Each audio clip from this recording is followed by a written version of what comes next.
Halo sahabat Tabipedia. Pernahkah Anda melihat serangga yang satu ini? Namanya adalah belalang sentadu atau lebih dikenal dengan sebutan belalang sembah. Dalam bahasa Inggris, julukannya adalah praying mantis. Hal tersebut karena sikap tubuhnya yang sering terlihat seperti sedang berdoa.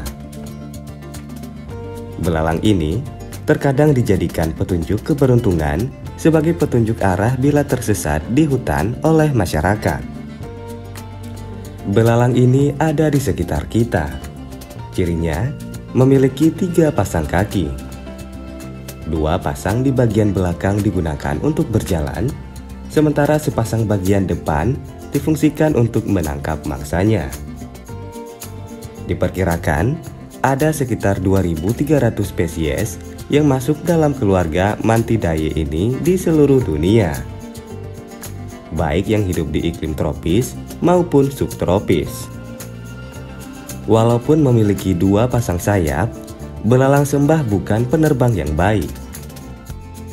Biasanya hanya belalang sembah jantan yang bisa terbang, sedangkan belalang sembah betina yang ukuran tubuhnya lebih besar tidak dapat terbang. Sayapnya dipakai untuk menakut-nakuti musuhnya. Jika sayapnya dibentangkan, belalang sembah akan terlihat lebih besar dan lebih galak. Untuk ukuran, Bold Pygmaea merupakan jenis terkecil yang ditemukan para peneliti. Ukuran tubuhnya hanya 1 cm saja.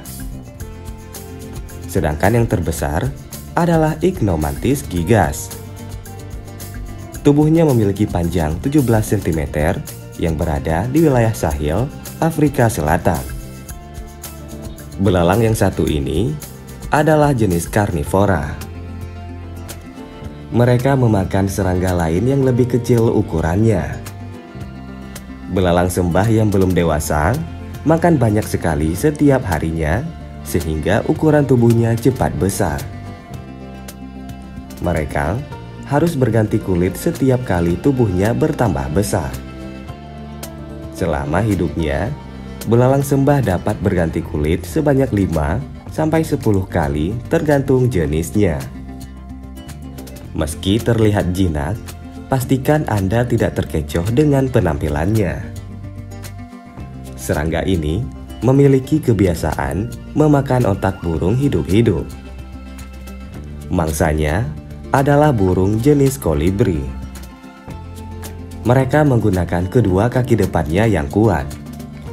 Bahkan, serangga karnivora ini mampu memangsa binatang yang secara ukuran melebihi tubuhnya, seperti katak atau kadal.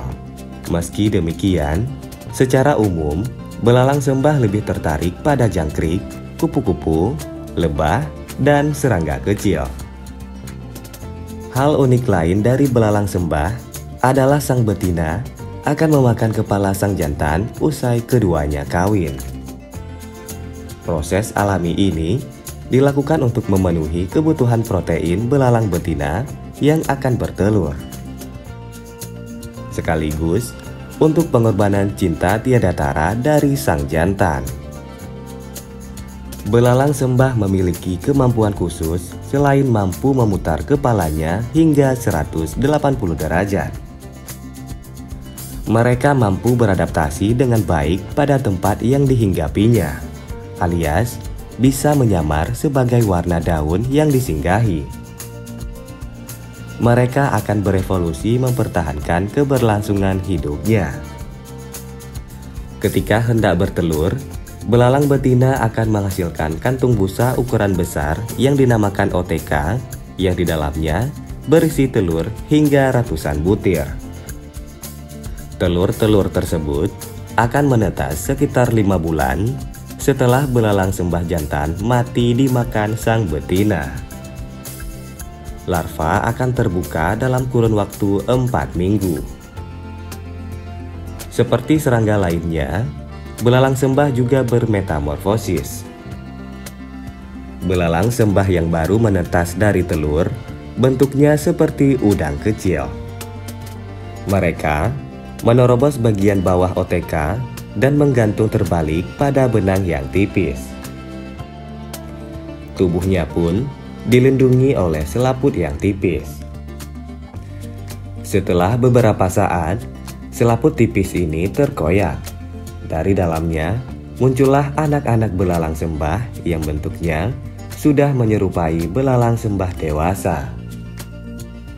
Metamorfosis belalang sembah termasuk metamorfosis tidak sempurna.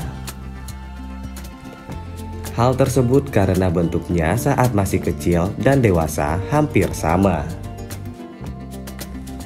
Berbeda dengan kupu-kupu yang awalnya berbentuk ulat, kemudian menjadi kepompong dan berubah menjadi kupu-kupu dewasa. Itulah pembahasan tentang belalang sembah atau praying mantis. Kisah cinta mati sang penjantan untuk pasangannya. Jika ada hal lain yang ingin dibahas, silakan tulis di kolom komentar. Terima kasih telah menonton video ini dan sampai bertemu pada video selanjutnya.